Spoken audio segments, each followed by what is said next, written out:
Hi అందరికి. మొన్న యూపీలో ఒక తొక్కిసలాట జరిగింది కదా. బోలే బాబా పాద ధూళి కోసం ప్రజలు అంటే ప్రజలు అనను వాళ్ళు సపరేట్గా ఆయన కోసం పుట్టిన భక్తులనను అర్థం కాదు. ఈ మధ్యలో ఏం జరుగుతుందంటే ఎక్కడ బాబాలు ఉన్న డాక్టర్ల కంటే ఈ బాబాలను వైద్యులను బాగా ఈ నాటు వైద్యులు ఉంటారు కదా, మోసగాళ్ళు వేషాలు కట్టుకొని వాళ్ళను ఎక్కువ నమ్ముతారు ప్రజలు. అంటే అక్కడ పాదధూళి అంటే వాడు కూడా మన లెక్క ఒక మనిషి అనే విషయాన్ని కూడా వాళ్ళు మర్చిపోయి ప్రజలు, అందరు కాదు ప్రజలు అంటే కొంతమంది ఏం చేస్తారంటే పూర్తిగా ఒక మనిషి ఇంకో మనిషిని నమ్ముతాడు. వాళ్ళు చెప్పడం ఎట్లా ఉంటుందంటే నేను దేవుని కోసం పుట్టినా, నేను దేవుణ్ణి నమ్ముతా, నాది ఈ మతం ఆ మతం అంటారు. కానీ దేవుణ్ణి మర్చిపోయి ఆ దేవుణ్ణి ఒక మనిషి వైపుకు దింపి ఈయనే దేవుడు అని ఒక బండరాయిని మొక్కే మనము దేవుణ్ణి బండరాయిలోనో ఒక గుడిలోనో ఒక చెట్టులోనో ఒక మట్టిలోనో చూసుకొని ఆనందపడే మనం ప్రజలం, అలాంటి మానవులం మనం. ఆ విషయాన్ని మర్చిపోయి ఇక దేవుడు మా కళ్ళకు కనబడతాడు, బోలే బాబే మనకు దేవుడు అనే విధానంగా కథ అలాంటి బాబాలు ఎమ్మడే పోతా ఉన్నారు. కానీ ఒకసారి బాగా ఆలోచించాలి, వాళ్ళు కూడా మనలాగానే పుట్టిర్రు. మన అమ్మ నాన్నకు మనం ఎట్లా పుట్టినామో అతను కూడా ఆ బోలే బాబా అనే సన్యాసి కూడా వాడు వాళ్ళ అమ్మ నాన్నకు అదే రకంగా పుట్టిండు. కిందికెళ్ళి భూమిల నుంచి వచ్చిన మొలక కాదు బోలే బాబా అనే వ్యక్తి, మీదికెళ్ళి వచ్చిన వర్షం లాంటి ఒక సినుకు లాంటి వరం లాంటి వ్యక్తి కాదు అతను బోలే బాబా. మనలాంటి మనం ఎట్లా పుట్టినామో ఏ మైలతోని పుట్టినామో ఆ రకంగానే ఆ బోలే బాబా పుట్టిండు. ఇంత చదువుకున్నారు, ఇంత ఎన్నో కంప్యూటర్ యుగం అని అంటా ఉన్నారు, ఇంత చదువుకొని కూడా ఒక మనిషిని బోలే బాబాను పట్టుకొని ఉట్టిని పట్టుకొని వాడే దేవుడు అనే కోణంలో ఆలోచించుకుంటా ఆ వైపే పోతా ఉన్నారు. అంటే పాదాల కింద ఉన్న మట్టిని తీయడం కోసం మీ పాదాల కింద ఒక మనిషిని, తోటి మనుషులను మీరు చంపిర్రు. వాని పాదాల మట్టి కోసం మీరు ఎంబడిస్తూ పడిపోయిన మనిషిని చూడకుండానే వెళ్ళిపోయారు. అంత రాక్షసతత్వం ప్రజల్లో కొందరికి ఉంటుంది. అంత రాక్షసతత్వం ఉన్నవాడు 1000 ఏళ్ళు ఎట్లా బతుకుతాడు అనుకున్నారు మీరు వరాల కోసం ఎట్లా పోతా ఉన్నారు. మనం 100 ఏళ్ళు బతుకుడమే. ఒకవేళ 100 ఏళ్ళు బతికినా కూడా మనం ఏం చేసేటట్టు లేము. మనం ఉండి చేసేది కూడా ఏం లేదు. 100 ఏళ్ళు బతికి 50 ఏళ్ళు 60 ఏళ్ళు మంచిగా బతికి 50-60 ఏళ్ళల్లో మంచి పనులు చేసి మంచి దాన ధర్మాలు చేసి ప్రజలకు ఏమైనా సేవ చేసుకోవాలి అనే ఆలోచన ఉండాలి. కానీ 100 ఏళ్ళు బతికి కూడా మనం ఏం చేయలేము.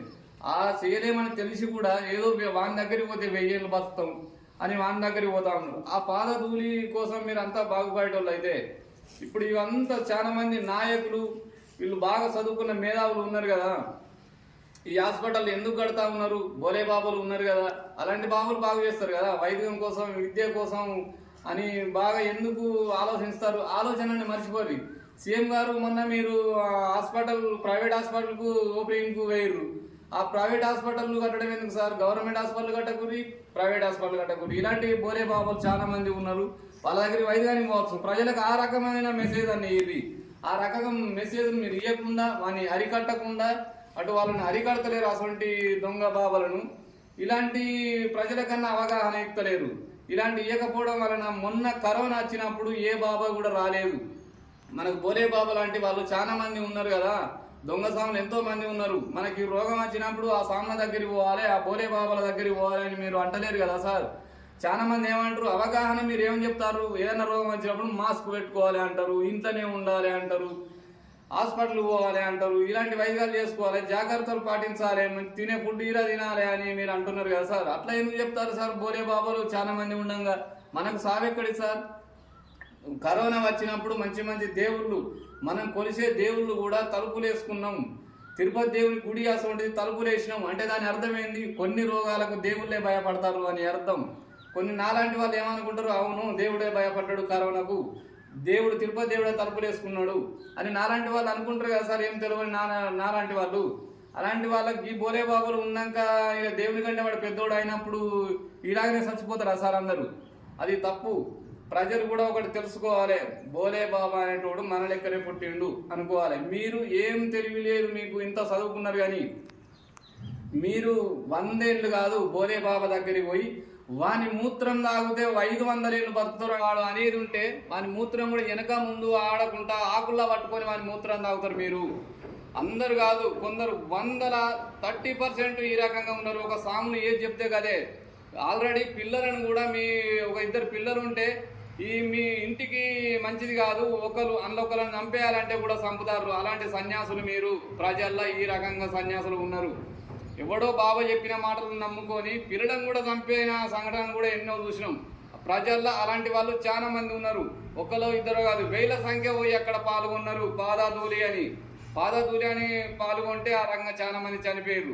అప్పుడు ఉన్న సమాచారం ప్రకారం 121 మంది చనిపోయారు. అంటే ఇంకేమైనా పెరిగే అవకాశం కూడా ఉండొచ్చు. అంత డీటెయిల్స్గా మనం పూర్తిగా తెలియని కూడా సంఖ్య కూడా చెప్పద్దు. అంటే ఈ రకంగా చేసే తప్పులు బోలే బాబా కంటే ప్రజలే ఎక్కువ తప్పు చేస్తూ ఉన్నారు. వాళ్ళు ఎవడో చెప్పిన మాటకి ఇంతమంది అవసరం లేదు కదా పోకడా. మీరు 500 ఏళ్ళు బతుకుతాం, 1000 ఏళ్ళు బతుకుతామని ఎట్లా అనుకుంటారు మూఢనమ్మకాలతోని. మీరు ప్రజల్లో చాలా మంది ఏం చేస్తున్నారంటే ఒక పల్లెటూర్లలో ఊళ్ళ పొండి అని ఎక్కడ అని ఒక విషయం బాగా గుర్తుపెట్టుకోండి. అందరికి తెలిసిన సమాచారం ఇది. ఏం నిలవని వాళ్ళు, చదువు శాస్త్రం రాని వాళ్ళు, వాడు సరిగా స్నానం కూడా చేయడు, అలాంటి వ్యక్తిని పట్టుకొని వీరికి మంత్రాలు వస్తాయి అని కొట్టిన సందర్భాలు చాలా ఉన్నాయి. మీరు బాగా గమనించాలి. ఉన్నాయా లేవా మీ మనసు పూర్తిగా ఆలోచించుకోవాలి. ఏం తెలియదు ప్రజలకు. వాళ్ళు పాపం తిందామంటే ప్రజల్లో ఒకరో ఇద్దరు వాళ్ళని ఉంటే ఈ ప్రజలందరూ పోయి వాడిని ఆ ఊళ్ళే కొట్టడం కానీ, ఊరు బయటకు వెళ్ళిపోను అని వేరే ఊరికి వెళ్ళగొట్టడం కానీ, లేకుండా చిలకల పోంటే అట్లా సెట్ అయిన వాళ్ళు ఉన్నారు. ప్రజలకు కొందరికి ఊరు ప్రజలకు భయపడి. అది నిజం, ఇది అబద్ధం కాదు నేను చెప్పేది. ఆ రకమైన నీచమైన ఆలోచన చాలా మందికి ప్రజల్లో ఉంటుంది. ఏం తెలియడానికి మంత్రాలు ఎట్లా వస్తాయి? మీకు ఏమేరుగా మంత్రాల విలువ మీకు తెలుసా?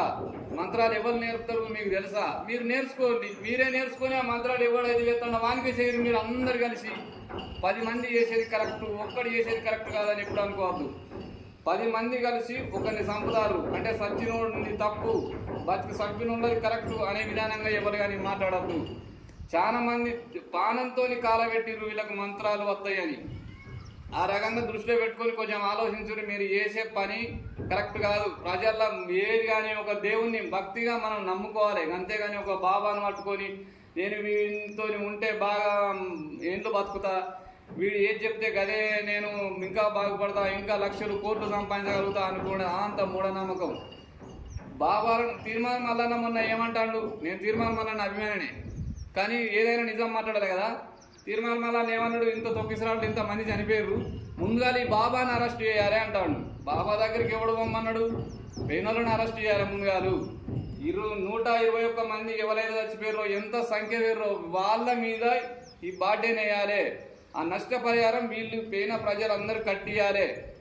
మనం ఏదైనా నలుగురం కలిసి తోపంటి పోతా అంటే ఏదన్నా దొరికితే నలుగురం కలిసి పంచుకుంటాం. నలుగురం కలిసి ఎడికన్నా పోవాలి, మనం తినాలన్నా ఎడికన్నా పోవాలన్నా వాహనం మాట్లాడుకుంటే అందరం కలిసి మనిషిని డబ్బులు వేసుకుంటాం. అంటే నష్టాన్ని కూడా పంచుకుంటాం, లాభాన్ని కూడా పంచుకుంటాం. అదే రకంగా నష్టం జరిగింది కాబట్టి ఇక్కడ పేన ఎవరైతే అక్కడ ఉన్నారో పేన సంఖ్య చాలా మంది, కొందరు 5,000 మంది అంటారు, కొందరు 15,000, కొందరు 50,000 అంటారు. అది ఎంతవరకు అనేది పూర్తిగా తెలియదు. దాని మీద వివరం తీసుకొని పూర్తిగా బాటను వాళ్ళ మీద వేయాలి. అక్కడి వేయిన వాళ్ళు ఎవరైతే ఉన్నారో బోలే బాబా భక్తుల మీద ఈ 121 మందికి నష్టపరిహారం వాళ్ళే కట్టిపియాలి. ఆ రకంగా చేయాలి. మీరు ఏది తెలియకుండానే బోలే బాబా మీదనే ఆధారపడి బతకకూడదు. మనం రెక్కలతో కష్టం చేస్తేనే మన కడుపు నిండుతుంది, మనకు ఇంత అన్నం దొరుకుతుంది. అంతేగాని ఎవడో బాబాలను నమ్ముకుంటే ఈ వచ్చిన రోగాలు పోవు. ఈ హాస్పిటళ్ళకు ఏమైనా రోగం వస్తే హాస్పిటళ్ళకు పోవాలి. అంతేగాని పూర్తిగా ఈ రకంగా ఒక వ్యక్తిని నమ్ముకొని ఆ వైపు ఆలోచన పోవద్దు. ఎన్నో ఉన్నాయి. ఎవడు కూడా కనీసం ఒక మంచి పని చేయడానికి ఎవడు బయలుదేరడు. మంచి పని చేద్దామని ఆలోచన కూడా రాదు. కానీ మంత్రాలు బాబాలు మంత్రాలు ఒక ఏం తెలియడానికే మంత్రాలు వస్తాయని మీరు అంటారు. ఆ బాబా అనేటోనికి మంత్రాలు రావా? ఈ 121 మందిని వాడే సంపత్సు తొక్కిసాడ జరిగిందని ఎట్టా ఉంటారు? ఆ రకంగా మీరు ఎందుకు ఆరోపణ అనే పెడతలేరు? తొక్కిసాల ఆటాలా అదే ఒక రూపంలో చూపెట్టి వాడే సంపత్సు. ఏం నిర్వహణకే మంత్రాలు వస్తాయని మీరు అంటారు కదా. ఇన్ని జనాన్ని మలుపుకునేటోనికి మంత్రాలు ఎందుకు రావు? అంటే బాగు చేసే మంత్రాలు అని వస్తాయా? మనుషులను చంపే మంత్రాలు కూడా వస్తానే కావచ్చు. ఈ రోగాలన్నీ సృష్టించే వాళ్ళు ఆ బాబాలే కావచ్చు. ఆ రకంగా ఎందుకు మీరు ఆలోచిస్తలేరు? వాడేదో దేవుని లెక్క మీదికి వెళ్ళి వచ్చినట్టుగా వాని వైపు ఎందుకు ఆలోచిస్తారు? ఇన్ని ప్రజల్లాగా ఇన్ని నష్టాలు జరుగుతున్నాయి, మన ప్రజల ఆలోచన ఏదో వైపు పోతుంది. మనం పేదరికం వైపు దింపాలి, ఈ పేదరికం మీద ఆలోచన పెట్టి పేదరికాన్ని పోగొట్టాలి, ఈ వచ్చే రోగాలను ఏ రకంగా అరికడదాం అనే ఆలోచన ఈ వైపు ఉండాలి. కానీ ఒక బాబాల వైపు ఎందుకు పోతుంది ప్రజలకు అనేది ఏం అర్థమైతే లేదు. దీనికోసం బాగా ఈ గవర్నమెంట్ బాగా చర్య తీసుకోవాలి. అలాంటి వాళ్ళకు ఎక్కడ కూడా చోటు ఉంచద్దు. బాబాలు అనే పదం వినబడద్దు, ప్రజలకు వినబడద్దు. ప్రజలకు వినబడితే కొందరు ప్రజలు ఆ వైపున పోతారు కాబట్టి ప్రజలకు వినబడకుండా చేయాలి. బాబా అనేటోడు ఎట్లా ఉండాలి? బాబా అనేటోడు అడక తినాలి, ఒక ఇంటింటికి పోయి వాళ్ళని జోలి నింపుకొని అడక తినాలి. అంతేగాని నేను ఏదో వైదికం చేస్తా, నేను మాయమంత్రాలు నాకు వస్తాయి, ప్రజలను బతుకులు బాగు చేస్తా అనే పదాలు వాళ్ళకు రావద్దు. బాబా అనేటోడు బుచ్చగాడు, జోలే బుచ్చగాడిని వెనుకటి నుంచి బుచ్చగాడు అంటారు. వాళ్ళను వేషం కట్టుకొని అడక తినాలి. అంతేగాని ప్రజలు వాళ్ళ దగ్గరికి ఒకటి కాదు, ప్రజల దగ్గరికి వాడచ్చి ఒక్కొక్క రూపాయి అడుక్కోవాలి. ఆ రకంగా గవర్నమెంట్ వాళ్ళ మీద చర్య తీసుకోవాలి. వాళ్ళను బాబాలు అనేటోళ్ళను ఆ పదం లేకుండా చేయాలి. ప్రజలకు వెళ్ళి ఆ ఆలోచన కూడా ప్రజల్లో ఉంచద్దు. ఉంచడం వల్ల ఈ రకంగా నష్టాలు జరుగుతాయి. ఈ నష్టాన్ని ముందుగా అరికట్టండి. బాబాలను ఆ పేరు అరికట్టండి ముందుగాలు. ఆ రకంగా తీసుకోవాలి సార్. గవర్నమెంట్ ముందుగా దీని మీద చర్య తీసుకోవాలి. ఎవరన్నా పడితే వాళ్ళని అరెస్ట్ చేసుడు కాదు, ముందుగా వ్యవస్థ లేకుండా చేయండి.